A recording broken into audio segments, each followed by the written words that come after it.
শেখ হাসিনা মনে করছিল কিয়ামত পর্যন্ত ক্ষমতায় থাকবে।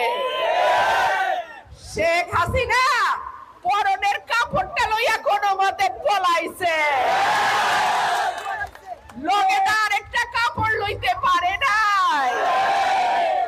ভারতের সরকার তারে কিছু কাপড় চোপড় দিছে, এক কাপড়ে থাকন লাগতো। আল্লাহর বিচার বড় কঠিন বিচার, আল্লাহর বিচার বড় ভয়ঙ্কর বিচার। আমাদের লাখ লাখ ভাইয়ের উপরে যে নির্যাতন 15 বছরে হয়েছে, আল্লাহ সাক্ষী।